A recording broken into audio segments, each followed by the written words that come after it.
கோவை மருதமலை முருகன் கோயிலில் தைப்பூசத் தேர் திருவிழா வரும் 4ஆம் தேதி தொடங்குகிறது.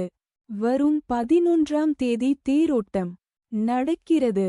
கோவை மருதமலை முருகன் கோயிலில் ஒவ்வொரு ஆண்டும் தைப்பூசத் தேர் திருவிழா சிறப்பாக கொண்டாடப்படும். அதன்படி நடப்பாண்டுக்கான தைப்பூசத் திருத்தேர் திருவிழா வரும் பிப்ரவரி 4ஆம் தேதி தொடங்குகிறது.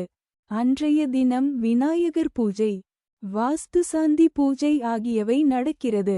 தொடர்ந்து மறுநாள் 5ஆம் தேதி காலை கொடியேற்றம் நிகழ்ச்சி நடக்கிறது.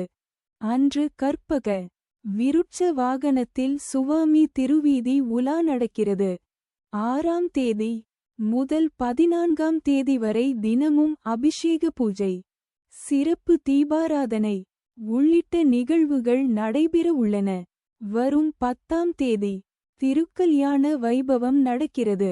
அன்றைய தினம் மதியம் 12:10 மணி முதல் 12:30 மணிக்குள் வள்ளி தெய்வானை உடனமர் சுப்பிரமணிய சுவாமி திருக்கல்யாணம் நடக்கிறது. பின்னர் சிறப்பு பூஜை, தீபாராதனை, கண்ணாடி மஞ்சத்தில் சுவாமி திருவீதி உலா ஆகியவை நடக்கிறது. விழாவின் முக்கிய நிகழ்வான தேரோட்டம் நிகழ்வு வரும் பிப்ரவரி 11ஆம் தேதி நடக்கிறது. அன்று அதிகாலை 1 மணிக்கு நடை திறக்கப்படுகிறது. அதிகாலை 4 மணிக்கு மூலவருக்கு சிறப்பு அபிஷேகம், பூஜைகள், தீபாராதனைகள் நடைபெற உள்ளன. காலை 5 மணிக்கு உற்சவருக்கு அபிஷேக பூஜை, தீபாராதனை நடைபெறுகிறது. தொடர்ந்து வெள்ளை யானை வாகனத்தில் சுவாமி திருவீதி உலா எழுந்து வருகிறார். காலை 11 மணிக்கு திருத்தேரோட்டம் வடம் பிடித்து தொடங்கி வைக்கப்படுகிறது.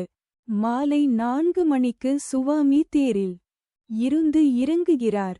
தொடர்ந்து யாகசாலை பூஜை, அபிஷேக பூஜை, தீபாராதனை ஆகியவை நடக்கிறது. தேரோட்ட நிகழ்வில் இந்து சமய அறநிலையத்துறை அமைச்சர் பி.கே. சேகர் பாபு, மின்துறை அமைச்சர் வி. செந்தில் பாலாஜி, பேரூர் ஆதீனம் சாந்தலிங்க மருதாசல அடிகளார், சிரவை ஆதீனம் குமரகுருபர சுவாமிகள் மற்றும் அதிகாரிகள், பொதுமக்கள் கலந்து கொள்கின்றனர். வரும் 13ஆம் தேதி கொடியிறக்குதல் நிகழ்வு நடக்கிறது. 14ஆம் தேதி வசந்த உற்சவம் நடக்கிறது. விழா நடக்கும் ஒவ்வொரு நாளும் சுவாமி ஒவ்வொரு வாகனத்தில் திருவீதி உலா வருகிறார்.